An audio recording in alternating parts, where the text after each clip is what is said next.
Good morning, student. My name is Rajesh Chaurasia. Today we are going to start our new chapter, class 9, chapter number 10, gravitation. ठीक है. Gravitation का हम first video already discuss कर चुके हैं, जिसमें हमने बेसिक ऑफ ग्रेविटेशन के बारे में, मतलब इंट्रोडक्शन स्टडी किया था. ठीक है, हमने इंट्रोडक्शन किया था उसमें ग्रेविटेशन के बारे में. ठीक है, ग्रेविटेशन होता क्या है, क्या क्या इसकी एप्लीकेशन है. ठीक है, केपलर्स लॉ के बारे में हमने उसमें डिस्कस किया था. ठीक है, तो आज हम डिस्कस करने वाले हैं universal law of the gravitation. ठीक है, तो यूनिवर्सल लॉ ऑफ ग्रेविटेशन मतलब यूनिवर्सल का मतलब क्या होगा. यूनिवर्सल का मतलब क्या होता है, जो सभी जगह एप्लीकेबल हो, मतलब यूनिवर्स में एक ही हो. ठीक है, यूनिवर्स मतलब सभी जगह एप्लीकेबल जो होता है. तो जो universal law of the gravitation होता है ना, ये यूनिवर्स में हर जगह एप्लीकेबल है. ठीक है, ये हर जगह अप्लाई हो सकता है, इस वजह से इसको यूनिवर्सल लॉ ऑफ ग्रेविटेशन बोला गया है. ठीक है, तो यूनिवर्सल लॉ ऑफ ग्रेविटेशन क्या बोलता है कि जो ग्रेविटेशनल फोर्स होता है वो क्या होता है, तो जो दो ऑब्जेक्ट होते हैं या दो ऑब्जेक्ट जिनका मास, लेट अस कंसीडर, हमने m1 और m2 है. ठीक है, m1 m2 है. ठीक है, इनके बीच की डिस्टेंस हम कहां से लेंगे, सेंटर से. ये ठीक है, ये तो ये क्या बोलता है universal law of gravitation.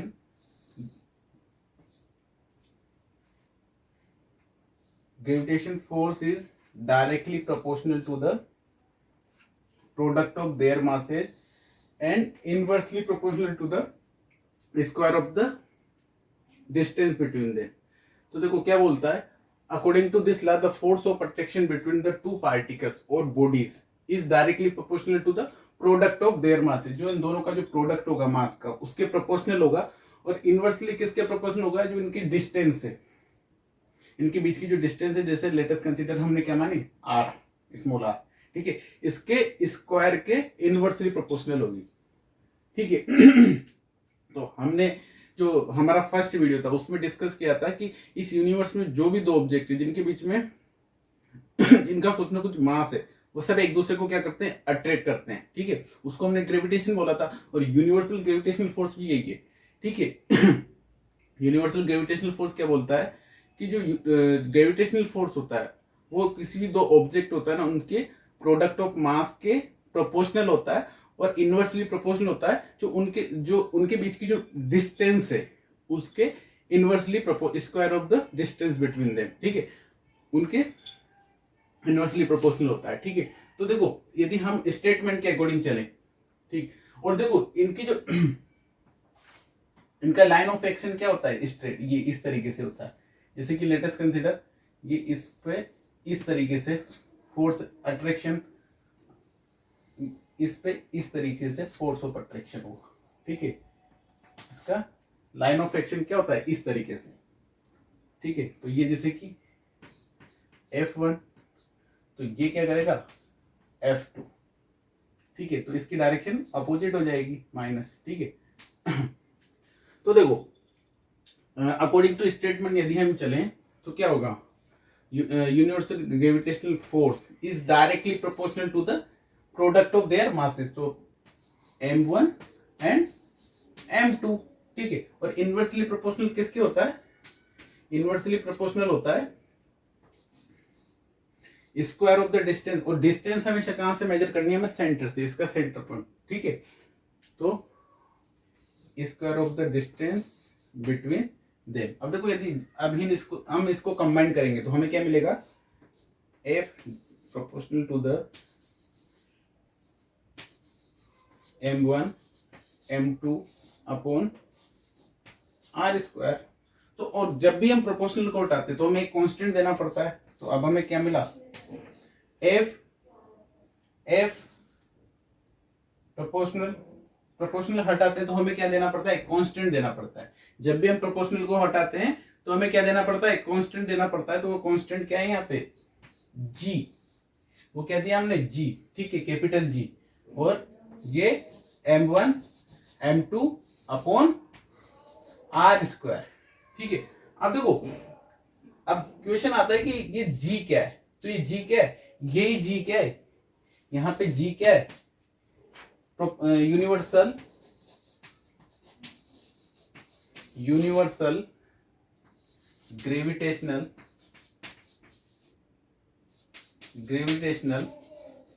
Universal gravitational constant, universal gravitational constant, ठीक है।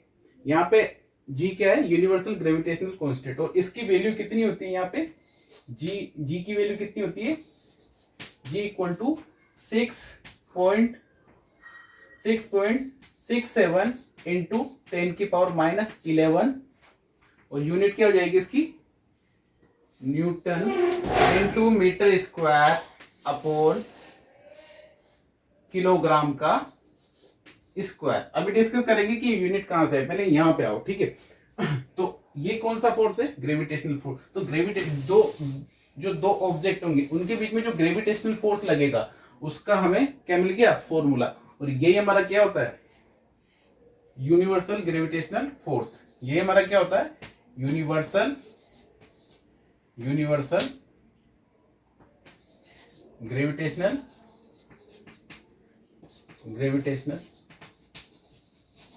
फोर्स, ठीक है, फोर्स ये होता है, ठीक है। अब जी, अब देखो इस यूनिवर्स में जितने भी फोर्स है सभी की यूनिट क्या होगी, न्यूटन। इस यूनिवर्स में जितने भी फोर्स होंगे सभी की, तो इसकी भी क्या हो जाएगी, न्यूटन। तो ग्रेविटेशनल फोर्स की यूनिट क्या हो जाएगी, न्यूटन, ठीक है।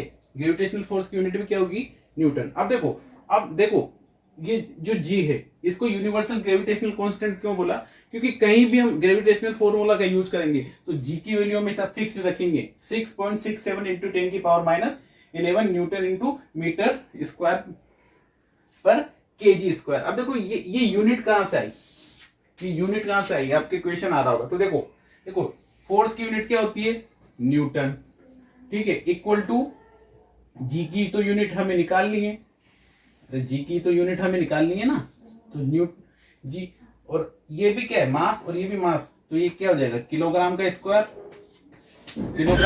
हो जाएगा यहाँ पे।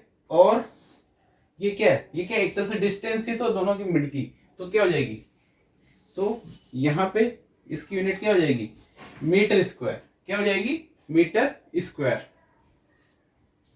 ठीक है।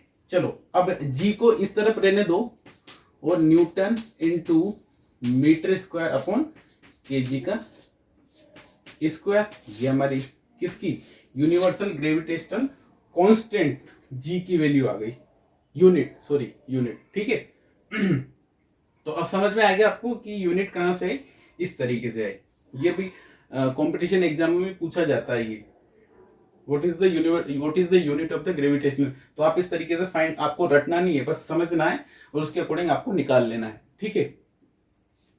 तो अब देखो जो ये F1 लगा, इसके द्वारा जो ग्रेविटेशनल फोर्स लगा वो किसकी वजह से लगा, इस मास की वजह से, और इसके द्वारा जो ग्रेविटेशनल फोर्स लगा ये किसकी वजह से लगा, इसकी वजह से, दोनों। तो ये जो ग्रेविटेशनल फोर्स लग रहा है वो दोनों की वजह से लग रहा है, मास की वजह से।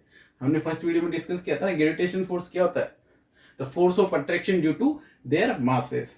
तो ये हमारा यूनिवर्सल ग्रेविटेशनल फोर्स होता है, उसका फॉर्मूला क्या होता है, ये, ठीक है। अब यदि मैं इसके इंपोर्टेंट पॉइंट की बात करूं तो इसको आप कॉपी कर लेना पॉज करके, ठीक है। अब देखो अब हम इसके इंपोर्टेंट पॉइंट के बारे में डिस्कस कर लेते हैं। देखो जो जी की वैल्यू होती है वो हमेशा हर जगह सेम होती है, 6.67 यही होगी इसकी वैल्यू, ठीक है। और जो ग्रेविटेशनल फोर्स, जो यूनिवर्सल ग्रेविटेशनल फोर्स होगा वो जरूरी नहीं कि दो बॉडी टच होगी तभी ये फोर्स अप्लाइड होगा, नहीं, ये फोर्स तब अप्लाइड नहीं होगी, ये जब जब कांटेक्ट नहीं होंगे तब भी ये फोर्स अप्लाइड, क्योंकि हमने पढ़ा था gravitational force is non contact type force, ठीक है। और देखो जी की, और ये जो ग्रेविटेशनल फोर्स होता है सबसे वीकेस्ट फोर्स होता है, सबसे वीक फोर्स होता है ये, क्यों, देखो इसकी जी की वैल्यू भी कितनी होती है बहुत, यूनिवर्सल ग्रेविटेशनल कांस्टेंट की वैल्यू क्या होती है, देखो कितनी कम है। इस वजह से जो ग्रेविटेशनल फोर्स होता है वो इस यूनिवर्स का सबसे वीकेस्ट फोर्स होता है, ठीक है, लेकिन इसकी रेंज बहुत ज्यादा होती है, ठीक है। अब देखो यदि मैं ग्रेविटेशनल फोर्स का फॉर्मूला में क्या मिला, F equal to G M1 M2 upon R square. तो देखो यदि मैं ये जितना ज्यादा मास होगा उतना ज्यादा क्या होगा, उतना ज्यादा ग्रेविटेशनल फोर्स होगा। और यदि इनके बीच की डिस्टेंस को हम क्या करें, बढ़ाएंगे, तो ग्रेविटेशनल फोर्स क्या होगा, ग्रेविटेशनल फोर्स क्या होगा, डिक्रीज होगा। और यदि हम दोनों ऑब्जेक्ट को क्या करेंगे, पास पास लाएंगे, तो ग्रेविटेशनल फोर्स की वैल्यू इंक्रीज होगी। क्यों, क्योंकि ये डिवाइडेड में, ठीक है। तो ऐसे ही कुछ केस हम पढ़ेंगे अभी। तो ग्रेविटेशनल फोर्स किस किस पे डिपेंड करता है, एक तो करता है किस पे, प्रोडक्ट ऑफ मास पे और उनके बीच की डिस्टेंस पे। अब यदि मैं बात करूं इंपोर्टेंस ऑफ ग्रेविटेशनल फोर्स, तो देखो ये जो प्लेनेट, जो हमारा सोलर सिस्टम है, वो किसकी वजह से, ग्रेविटेशन फोर्स की वजह से, यूनिवर्सल ग्रेविटेशनल फोर्स की वजह से ही हमारा सोलर सिस्टम है, एग्जिस्ट करता है। यदि ये नहीं होगा, क्योंकि जो सन है, ठीक है, हमने प्रीवियस वीडियो में भी डिस्कस किया था, इसके अराउंड जो इंपोर्टेंस बता रहा हूं, इंपोर्टेंस ऑफ ग्रेविटेशनल फोर्स। तो जो प्लेनेट जो रिवॉल्व करते हैं ना सन के अराउंड, वो किसकी वजह से करते हैं, ग्रेविटेशनल फोर्स। देखो जो कोई भी ऑब्जेक्ट जो रिवॉल्व करता है उसके पीछे रीजन होता है सेंट्रीपिटल फोर्स। अब तुम बोलोगे सेंट्रीपिटल फोर्स क्या होता है सर, सेंट्रीपिटल फोर्स, देखो कोई भी ऑब्जेक्ट जो रिवोल्यूशन करता है उसके पीछे रीजन होता है, किसकी वजह से करता है, सेंट्रीपिटल फोर्स। और ये कम हमेशा किधर की तरफ लगेगा, अंदर की तरफ, ठीक है। बट इसको सपोर्ट कौन करता है, वो करता है ग्रेविटेशन फोर्स। तो ग्रेविटेशन फोर्स की वजह से ही कोई भी ऑब्जेक्ट क्या करता है, रिवॉल्व करता है। करता तो किसकी वजह से, सेंट्रीपिटल फोर्स, पर इसको सपोर्ट कौन करता है, ग्रेविटेशन फोर्स। तो कोई भी जो प्लेनेट है जो सन के अराउंड रिवॉल्व कर रहा है, जैसे कि या फिर अर्थ के अराउंड कोई सैटेलाइट रोटेट कर रहा है, उसके पीछे रीजन क्या है, ग्रेविटेशन फोर्स। तो इसकी इंपोर्टेंस हो ही नहीं, ठीक है। कोई भी ऑब्जेक्ट को हम एक पर्टिकुलर हाइट से गिराते हैं तो कहाँ आता है, नीचे आता है, किसकी वजह से, ग्रेविटेशन फोर्स की वजह से, क्योंकि अर्थ क्या करती है, उसको अट्रैक्ट करती है, ठीक है। थर्ड, जो हमारे जो अर्थ है, इंपोर्टेंस बता रहा हूं मैं, ग्रेविटेशन, ये अर्थ है, इसके अराउंड क्या होता है, एटमॉस्फेयर। तो एटमॉस्फेयर जो एग्जिस्ट करता है वो किसकी वजह से करता है, ग्रेविटेशन फोर्स की वजह से। जो एटमॉस्फेयर एग्जिस्ट करता है वो किसकी वजह से करता है भाई, ग्रेविटेशन फोर्स की वजह से, ठीक है। अब जैसे कि लेट अस कंसीडर, और ये सन, ठीक हो। अब जो वेव्स, ओशियन वेव जो जनरेट होती है, टाइड्स जो जनरेट होती है, जैसे कि कैसे होती है, जैसे कि यहाँ पे लेट अस कंसीडर ये, तो जो एटमॉस्फेयर एग्जिस्ट करता है वो भी ग्रेविटेशन फोर्स की वजह से, यदि नहीं होगा तो एटमॉस्फेयर भी नहीं होगा, ठीक है। और जैसे कि लेट अस कंसीडर ये हमारा मून है, ये क्या है, एक नेचुरल सैटेलाइट है, ये क्या है, मून। अब देखो जैसे ये क्या होता है, इस तरीके जैसे यहाँ पे आया तो क्या करता है, इधर से जो वाटर होगा ओशियन का वो क्या होगा, ऊपर उठेगा ड्यू टू द ग्रेविटेशन, इस वजह से हाई टाइड्स जनरेट होती है। तो ये जो टाइड्स, हाई टाइड्स जो आती है वो किसकी वजह से आती है, ग्रेविटेशन फोर्स की वजह से। और देखो जो सैटेलाइट, जो नेचुरल सैटेलाइट की बात कर रहा हूं, जो एग्जिस्ट करता है किसी भी प्लेनेट के लिए, वो भी किसकी वजह से, ग्रेविटेशन की वजह से। देखो यदि मैं बात करूं मर्क्यूरी और वीनस, तो इनका मास बहुत कम है, बहुत छोटे प्लेनेट होते हैं और इनका मास क्या होता है, बहुत कम होता है। तो इनके नेचुरल सैटेलाइट नहीं होता इनके पास, क्यों, क्योंकि इनके पास प्रॉपर ग्रेविटेशनल फोर्स नहीं होता, इस वजह से इनके पास नेचुरल सैटेलाइट एग्जिस्ट नहीं करता है, ठीक है। तो ये सारी इंपोर्टेंस किसकी वजह से, ग्रेविटेशन फोर्स। तो इन सभी चीजों की मैंने इंपोर्टेंस बता दी आपको, किसके लिए, ग्रेविटेशन फोर्स के लिए, ठीक है, कि ग्रेविटेशन फोर्स इन सब चीजों के लिए कितना इंपॉर्टेंट है। अब देखो अब हम डिफरेंट टाइप्स ऑफ केसेस पढ़ेंगे। देखो हमारा ग्रेविटेशन फोर्स क्या है, ये जितना ज्यादा मास होगा उतना ज्यादा ग्रेविटेशन फोर्स होगा। क्यों, जैसे कि अभी हम कोई भी चीज को ऊपर से नीचे गिराते हैं तो वो नीचे क्यों जाती है, क्योंकि हमारे कंपेयर में अर्थ का मास ज्यादा है, ठीक है। मैंने कल भी इस बारे में डिस्कस किया था जो प्रीवियस वीडियो, कि ये बोर्ड वगैरह एवरीथिंग जिसका कुछ ना कुछ मास है वो सब एक दूसरे को क्या करते हैं, अट्रैक्ट करते हैं, बट हमें फील नहीं होता है, क्योंकि हमारे कंपेयर में जो अर्थ का मास है वो बहुत ज्यादा है, और जितना ज्यादा मास उतना ग्रेविटेशनल फोर्स, ठीक है। और देखो हाँ, और एक और इम्पोर्टेंट, ठीक है, और ये क्या है, एक इनवर्स स्क्वायर फोर्स है। Gravitation force is gravitation force is inversely inversely square force, ठीक है, इनवर्सली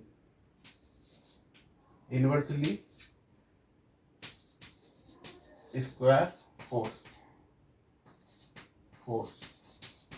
क्यों, देखो इसमें जो इनवर्सली स्क्वायर फोर्स क्या होता है, देखो यहाँ पे स्क्वायर क्या हो रहा है, स्क्वायर आ रहा है ना, तो मतलब इनवर्सली किसके प्रोपोर्शन होता है, square of the distance between them, ठीक है। इस वजह से इसको, इसके अलावा और भी जो इनवर्सली स्क्वायर फोर्स होते हैं, जैसे कि लाइक इलेक्ट्रोस्टैटिक फोर्स, इलेक्ट्रोस्टैटिक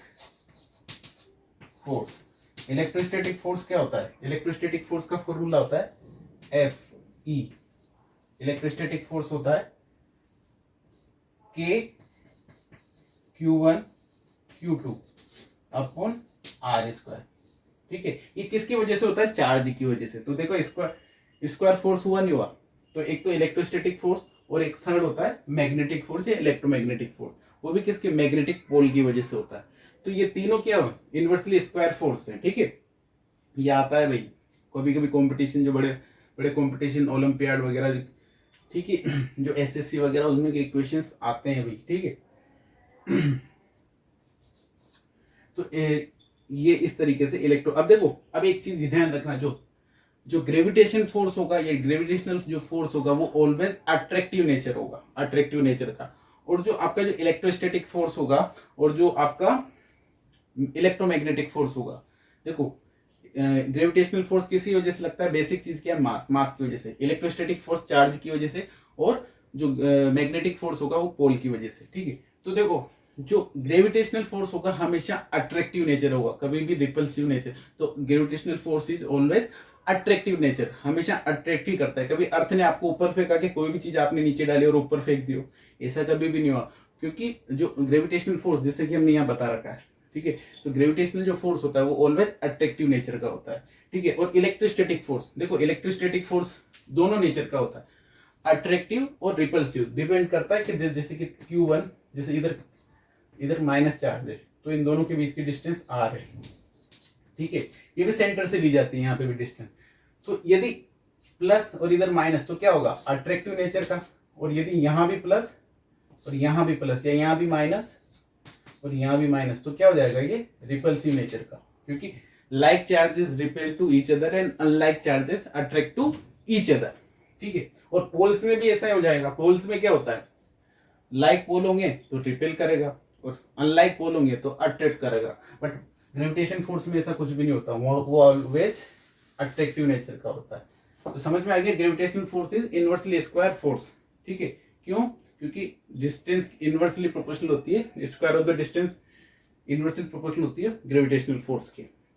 तो इनके बीच की डिस्टेंस को इंक्रीज करेंगे तो ग्रेविटेशनल फोर्स डिक्रीज होगा, और यदि डिस्टेंस को डिक्रीज करेंगे तो क्या होगा, ग्रेविटेशनल फोर्स की वैल्यू इंक्रीज होगी। और मास जितना ज्यादा होगा उतना ज्यादा ग्रेविटेशनल फोर्स होगा। चलो अब इसके कुछ केस के बारे में डिस्कस करते हैं, ठीक है। तो अब देखो,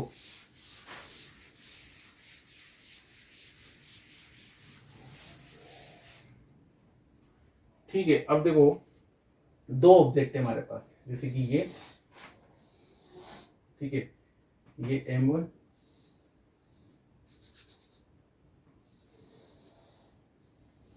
ये R, इनके बीच की डिस्टेंस है ये M1 और ये M2। यदि मैं इनकी डिस्टेंस, फर्स्ट केस यदि डिस्टेंस R बराबर मैं क्या कर दूं, R/2 कर दूं, तो ग्रेविटेशनल फोर्स पे क्या इफेक्ट जनरेट होगा। यदि मैं डिस्टेंस R की जगह क्या कर दूं, R/2 कर दूं, तो what is the effect generated by the gravitational force. तो ये हमारा फोर्स, तो फोर्स बराबर क्या होता है, देखो F बराबर क्या हो जाएगा, G M1 M2 upon R square. अब हमें इसमें क्या कर दूं, R बराबर R/2 पुट कर दूं, तो क्या हो जाएगा, F डैश बराबर क्या हो जाएगा, जो अब नया फोर्स बनेगा अपना यहाँ पे, ठीक है, तो वही G M1, मास सब कुछ वही है, अब क्या कर दिया, r/2 का होल स्क्वायर, तो क्या हो जाएगा यहाँ पे जी m1 m2 अपॉन r²/4 हो जाएगा, तो 4 इधर आ जाएगा। तो देखो ये किसके इक्वल हो गया, यही तो वैल्यू है ये, तो कितना हो जाएगा, तो न्यू वैल्यू क्या हो जाएगी 4 इंटू एफ, मतलब 4 टाइम्स बढ़ जाएगी किसकी वैल्यू, जो नया फोर्स मिलेगा ना। तो इसका मतलब क्या हुआ, डिस्टेंस घटा रहे हैं तो क्या होगा, दोनों दोनों मास के बीच की जब डिस्टेंस घटा रहे हैं तो क्या होगा, हम ग्रेविटेशनल फोर्स की वैल्यू बढ़ रही, कितना गुना होगी, 4 गुना। ठीक है, ये मैंने एफ क्यों लिखा, क्योंकि ये एफ की वैल्यू तो है ये। ठीक है, और यदि मैं और केस टू में यहां पे लिख देता हूं केस 2। ठीक है, केस 2 में मैं क्या करूं कि m1 बराबर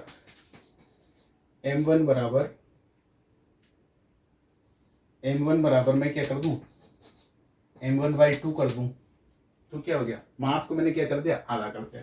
तो अब F बराबर वही क्या होगा, तो न्यू फोर्स क्या हो जाएगा, F डैश इक्वल टू क्या हो जाएगा, G equal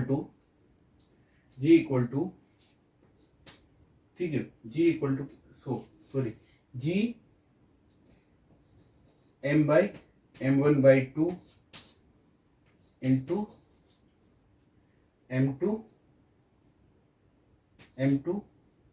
upon r²। Distance वगैरह सब कुछ वही है, बस हमने क्या कर दिया, m1 इक्वल टू क्या कर दिया, m1/2, तो क्या हो जाएगा G m1 m2, ये नीचे आ जाएगा 1/2, ये 1/2 को मैं इधर लिया आगे, क्या हो जाएगा r²। तो ये किसके, तो देखो फोर्स कितना हो गया, न्यू फोर्स क्या हो गया हमारे पास, F डैश इक्वल टू क्या हो गया 1/2/f, मतलब हाफ जो पहले फोर्स था उसका कितना हो गया, यदि हमने मास को आधा कर दिया तो क्या हो गया, हमारा जो पहले फोर्स था उसका आधा हो गया। तो मतलब इस तरीके से हम बहुत टाइप्स को के केस बना सकते हैं। यदि m1 को हम क्या कर सकते हैं, डबल कर दें तो क्या हो जाएगा, तो ट्वाइस हो जाएगा।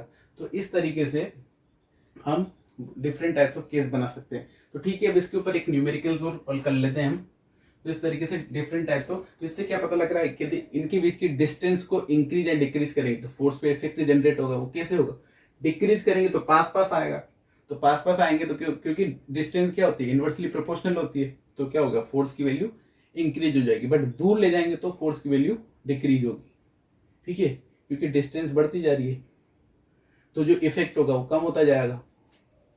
और मास को बढ़ाएंगे, मास की वैल्यू, तो भी क्या होगा, फोर्स की वैल्यू बढ़ेगी।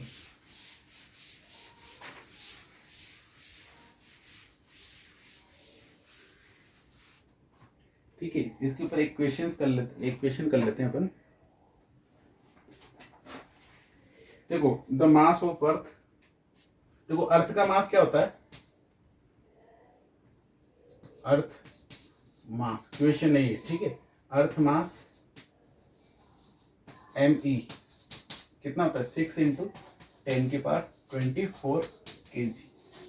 ठीक है, अर्थ का मास दे रखा है, और मून का मास कितना दे रखा है, मून मास m। ठीक है, कितना दे रखा है, 7.4 इंटू 10⁻22 kg। और इन दोनों के बीच की जो डिस्टेंस दे रखी है वो कितने दे रखी है, distance r, distance between them, distance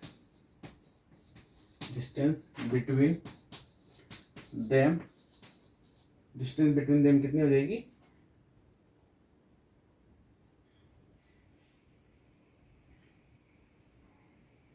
तो r बराबर कितनी दे रहे, 3.84 इंटू 10⁵ किलोमीटर।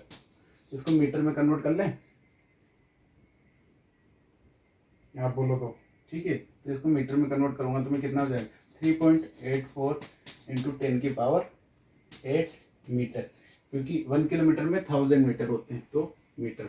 और जी की वैल्यू तो हमें पता ही है, जी की वैल्यू क्या होती है 6 पॉइंट, सभी जगह ये लेनी है हमें, 6.67 इंटू 10 की power minus 11 newton into metre square upon kilogram का स्क्वायर। ठीक है, चलो अब इसको करो, इसको करेंगे। ठीक है, इसको यदि हम करेंगे तो क्या हो जाएगा, ग्रेविटेशनल फोर्स का फॉर्मूला क्या होता है, F बराबर G m1 m2 upon r square. तो यहाँ पे हमारे पास क्या क्या दे रखा है,